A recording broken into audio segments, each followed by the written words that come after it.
أم حسبتم أن تدخلوا الجنة ولما يأتكم مثل الذين خلوا من قبلكم مستهم البأساء والضراء وزلزلوا حتى يقول الرسول والذين آمنوا معه متى نصر الله ألا إن نصر الله قريب. അല്ല, നിങ്ങളുടെ മുമ്പ് കഴിഞ്ഞു പോയ വിശ്വാസികൾക്കുണ്ടായ അനുഭവങ്ങൾ നിങ്ങൾക്കും വന്നെത്താതെ നിങ്ങൾക്ക് സ്വർഗത്തിൽ പ്രവേശിക്കാമെന്ന് നിങ്ങൾ അങ്ങ് ധരിച്ചു പോയിരിക്കുകയാണോ? പ്രയാസങ്ങളും ദുരിതങ്ങളും അവരെ ബാധിക്കുകയുണ്ടായി. അള്ളാഹുവിൻ്റെ സഹായം എപ്പോഴുണ്ടാകുമെന്ന് അവരിലെ ദൂതനും അവരോടൊപ്പം വിശ്വസിച്ച വിശ്വാസികളും ചോദിക്കുമാർ അവർ വിറപ്പിക്കപ്പെടുകയുണ്ടായി, അവരെ കുലുക്കപ്പെടുകയുണ്ടായി, അവരെ ഭയപ്പെടുത്തുകയുണ്ടായി, അവർ പ്രയാസങ്ങൾ സഹിക്കുകയുണ്ടായി. പക്ഷേ ഇന്ന നസ്റല്ലാഹി ഖരീബ്, അലാ ഇന്ന നസ്റല്ലാഹി ഖരീബ്, അള്ളാഹിൻ്റെ സഹായം അടുത്ത് തന്നെ ഉണ്ടട്ടോ, പേടിക്കേണ്ട. അൽഹംദുലില്ലാ വസ്സലാത്തു വസ്സലാമു അലാ റസൂലില്ലാ വഅലാ ആലിഹി വസഹ്ബിഹി അജ്മഈൻ. റബ്ബി ഇശ്റഹ് ലി സദ്രി വയസ്സിർ ലി അംരി വഹ്ലുൽ ഉഖ്ദതം മിൻ ലിസാനി യഫ്ഖഹു ഖൗലി. ഇൻ ഉരീദു ഇല്ലൽ ഇസ്ലാഹ മസ്തതഅതു വമാ തൗഫീഖി ഇല്ലാ ബില്ലാഹി അലൈഹി തവക്കൽതു വ ഇലൈഹി ഉനീബ്.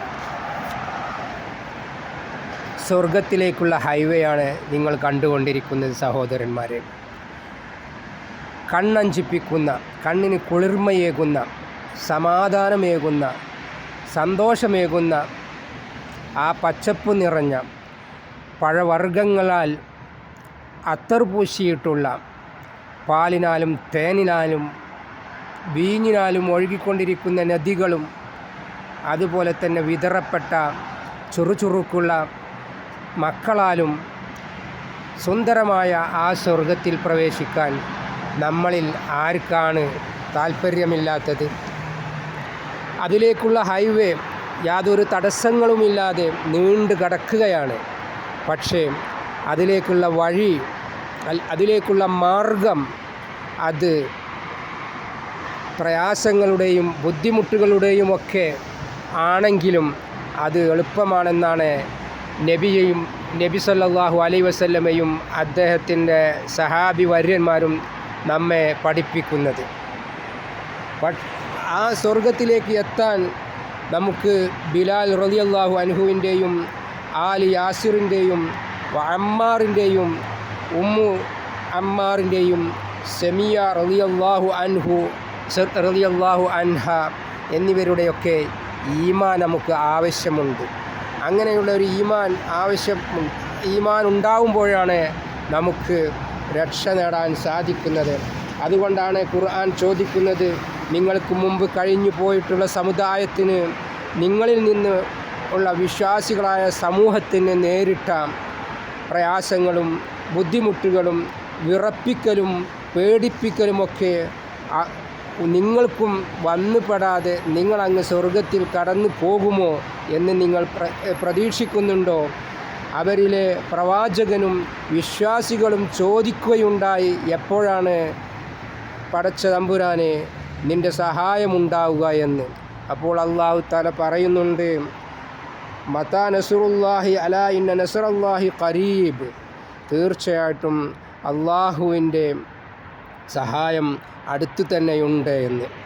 അപ്പോൾ ഇന്നത്തെ നമ്മുടെ ഈ സ്വർഗത്തിലേക്കുള്ള ഹൈവേയിൽ സഹോദരന്മാരോട് ഞാൻ പറയാൻ ഉദ്ദേശിക്കുന്ന 4 കാര്യങ്ങളാണ്.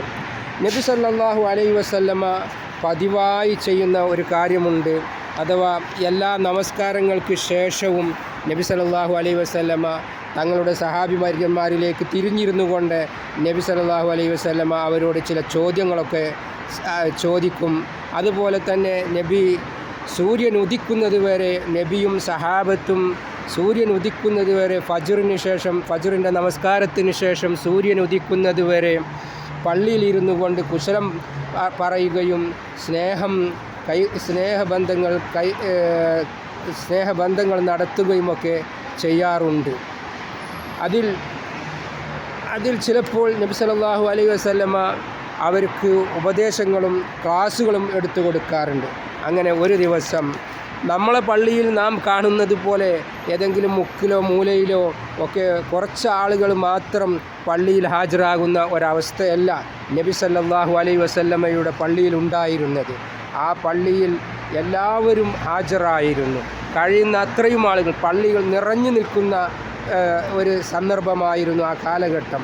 അങ്ങനെയുള്ള ഒരു അത്രയും ശാന്തവും സുന്ദരവും അതിമനോഹരവും അതുപോലെ തന്നെ മഹൽ വ്യക്തികളും ഉൾക്കൊള്ളുന്ന ഉമറും ഉസ്മാനും അബൂബക്കറും മറ്റു സഹാബികളെല്ലാം ഉൾക്കൊള്ളുന്ന ഒരു വലിയ സദസ്സിനോട് നബി സല്ലല്ലാഹു അലൈഹി വസല്ലമ ഒരു 4 ചോദ്യങ്ങൾ ഉയർത്തുന്നുണ്ട്, 4 ചോദ്യങ്ങൾ ചോദിക്കുന്നുണ്ട്. അതിലൂടെ നബി സല്ലല്ലാഹു അലൈഹി വസല്ലമ സ്വർഗത്തിലേക്കുള്ള ഹൈവേ എളുപ്പമാക്കി തരുന്നുണ്ട്. അത് നിങ്ങൾ കേൾക്കുക, മനസ്സിലാക്കുക. ആദ്യത്തെ ചോദ്യം, മൻ അസ്ബഹ മിൻകുമുൽ യൗമ സ്വാഇമ. റസൂലുള്ളാഹി സല്ലല്ലാഹു അലൈഹി വസല്ലമ ചോദിക്കുകയാണ്, ആരാണ് ഇന്ന് നിങ്ങളിൽ നോമ്പെടുത്തിട്ടുള്ളത്? ഈ ചോദ്യം ഞാൻ ചോദിക്കുമ്പോൾ നബി സല്ലല്ലാഹു അലൈഹി വസല്ലമ അധികവും സലാത്തുൽ ഫജ്റിന് ശേഷമാണ്, അല്ലെങ്കിൽ സുബ്ഹ് നമസ്കാരത്തിന് ശേഷമാണ് ഇങ്ങനെയുള്ള ഒരു ചോദ്യം അല്ലെങ്കിൽ ഇങ്ങനെ അധിക ക്ലാസ്സുകളും നബി സല്ലല്ലാഹു അലൈഹി വസല്ലമ എടുക്കാറുള്ളത്. അങ്ങനെ നബി അവരോട് ചോദിക്കുന്നു, ഇന്ന് നോമ്പെടുത്ത ആളുകൾ ആരാണ് എന്ന്. അപ്പോൾ അവിടെയുള്ള എല്ലാ സഹാബികളും ഇങ്ങനെ കണ്ണുയർത്തിക്കൊണ്ടും കഴുത്തുയർത്തിക്കൊണ്ടും ആരെങ്കിലും ഉത്തരം പറയുമോ എന്നിങ്ങനെ പ്രതീക്ഷിച്ചു കൊണ്ടിരിക്കുമ്പോഴും നബി സല്ലല്ലാഹു അലൈഹി വസല്ലമക്ക് ഒരാൾ മാത്രമാണ് ഉത്തരം പറയാനുള്ളത്. വേറെ ആരും തന്നെ ഉത്തരം പറയുന്നില്ല. ആ ഒന്നാമത്തെ ചോദ്യം, ആരാണ് നോമ്പെടുത്തത്, ഇന്ന് നോമ്പെടുത്തത് ആരാണ്? രണ്ടാമത്തെ ചോദ്യം നബി സല്ലല്ലാഹു അലൈഹി വസല്ലമ ചോദിക്കുന്നു, ഫമൻ തബിഅ മിൻകുമുൽ യൗമ ജനാസ. ഇന്ന് ആരാണ് നിങ്ങളിൽ ഒരു ജനാസയെ പിന്തുടർന്നത്?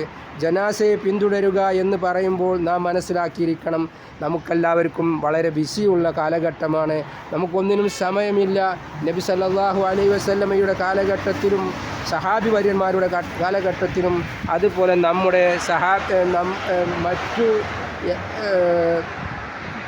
സുന്ദരമായ ആ നൂറ്റാണ്ടുകളുടെ കാലഘട്ടത്തിൽ അന്നൊക്കെ ജനാസയും അതുപോലെ മറ്റ് നമസ്കാരവുമൊക്കെ വളരെ പ്രധാനപ്പെട്ട കാര്യമായിട്ടാണ് അവരെല്ലാവരും ഏറ്റെടുത്തിരുന്നത്. അതുകൊണ്ട് തന്നെ ജനാസയിൽ നാം ജസ്റ്റ് ഒന്ന് നമസ്കരിച്ചു പോരുന്നതല്ല ഉത്തമം. ജനാസയുടെ ആദ്യം മുതൽ അവസാനം വരെ നമ്മൾ അതിൽ പങ്കെടുക്കുന്നതാണ് ഉത്തമം. അങ്ങനെ ആകുമ്പോഴാണ് ഇനി ഞാൻ പറയാൻ പോകുന്ന സ്വർഗത്തിലേക്കുള്ള വഴി നമുക്ക് എളുപ്പമായി തീരുക. മൂന്നാമത്തെ ചോദ്യം നബി സല്ലല്ലാഹു അലൈഹി വസല്ലമ ചോദിക്കുന്നുണ്ട്, ഫമൻ അത്അമ മിൻകുമുൽ യൗമ മിസ്കീന. ഇന്ന് ആരാണ് ഒരു മിസ്കീന് ഭക്ഷണം കൊടുത്തത് എന്ന് നബി സല്ലല്ലാഹു അലൈഹി വസല്ലമ മൂന്നാമത്തെ ചോദ്യം ചോദിക്കുന്നുണ്ട്. നാലാമത്തെ ചോദ്യം നബി സല്ലല്ലാഹു അലൈഹി വസല്ലമ അവരോട് ചോദിക്കുന്നുണ്ട്, ഫമൻ ആദ മിൻകുമുൽ യൗമ മരീള. ഇന്ന് ആരാണ് രോഗിയെ സന്ദർശിച്ചത്? അപ്പോൾ ഒന്നാമത്തെ ക്വസ്റ്റ്യൻ, ആരാണ് ഇന്ന് നോമ്പെടുത്തത്? രണ്ടാമത്തേത്, ആരാണ് ജനാസയിൽ പങ്കെടുത്തത്? മൂന്നാമത്തേത്, മിസ്കീന് ആരാണ് ഭക്ഷണം നൽകിയത്? അതുപോലെ തന്നെ നാലാമത്തേത്, ഇന്നൊരു രോഗിയെ സന്ദർശിച്ചത് ആരാണ്? ഈ സംഭവം നബി സല്ലല്ലാഹു അലൈഹി വസല്ലമ ചോദിക്കുന്നത് ഫജ്ർ നമസ്കാരത്തിന് ശേഷമാണെങ്കിൽ നേരം പുലരുന്നതിന് മുമ്പ് ഇത്രയും 4 കാര്യങ്ങൾ ആരാണ് ചെയ്തത് എന്നാണ് നബി സല്ലല്ലാഹു അലൈഹി വസല്ലമ ചോദിക്കുന്നത്. അപ്പോൾ എല്ലാ സഹാബികളും ഇങ്ങനെ ആരുത്തരം പറയും എന്ന് നോക്കിക്കൊണ്ടിരിക്കുന്ന സമയത്ത് അന യാ റസൂലല്ലാഹ്, അന യാ റസൂലല്ലാഹ്, അന യാ റസൂലല്ലാഹ്, അന യാ റസൂലല്ലാഹ് എന്ന് പറയാൻ അബൂബക്കർ റളിയല്ലാഹു അൻഹു മാത്രമായിരുന്നു ഉണ്ടായിരുന്നത്. അപ്പോൾ നബി സല്ലല്ലാഹു അലൈഹി വസല്ലമ പറയുകയുണ്ടായി, ഫഖാല റസൂലുള്ളാഹി സല്ലല്ലാഹു അലൈഹി വസല്ലമ മജ്തമഅന ഫീ ഇംറിഇൻ ഇല്ലാ ദഖലൽ ജന്ന, റവാഹുൽ മുസ്ലിം. അറബി അറിയുന്നവർ ഇജ്തമ എന്ന പദത്തെ സർഫാക്കി നോക്കിയാൽ ഇജ്തമഅന അത് കിട്ടും. മജ്തമഅന ഫീ ഇംറിഇൻ, ഇങ്ങനെ ഈ 4 കാര്യങ്ങളും ഒരാളിൽ ഒരുമിച്ച് കൂടുകയില്ല. ഇല്ലാ ദഖലൽ ജന്ന, അദ്ദേഹം സ്വർഗത്തിൽ പ്രവേശിച്ചിട്ടല്ലാതെ. അപ്പോൾ നബി സല്ലല്ലാഹു അലൈഹി വസല്ലമ അബൂബക്കർ റളിയല്ലാഹു അൻഹുവിന് സ്വർഗം അവിടെ വെച്ചുകൊണ്ട് തന്നെ വാഗ്ദാനം ചെയ്യുന്നു. ഈ 4 കാര്യങ്ങൾ ഇതുപോലെയുള്ള 4 കാര്യങ്ങൾ നമ്മുടെ ജീവിതത്തിലും നമുക്ക് കൊണ്ടുവരാൻ സാധിച്ചാൽ നമുക്കും സ്വർഗത്തിലേക്കുള്ള ഹൈവേയിൽ പ്രവേശിക്കാൻ സാധിക്കും, സ്വർഗത്തിലെത്താൻ സാധിക്കും. സർവശക്തനായ അള്ളാഹു ആ ഉന്നതമായ ആ സുഖസുന്ദരങ്ങളായ എപ്പോഴും സൗന്ദര്യവും എപ്പോഴും സന്തോഷവുമുള്ള ആ സ്വർഗത്തിൽ പ്രവേശിക്കുവാൻ റബ്ബ് നമ്മളെ അനുഗ്രഹിക്കുമാറാകട്ടെ. വാഹിറു ദഅവാന അനിൽ ഹംദുലില്ലാഹി റബ്ബിൽ ആലമീൻ.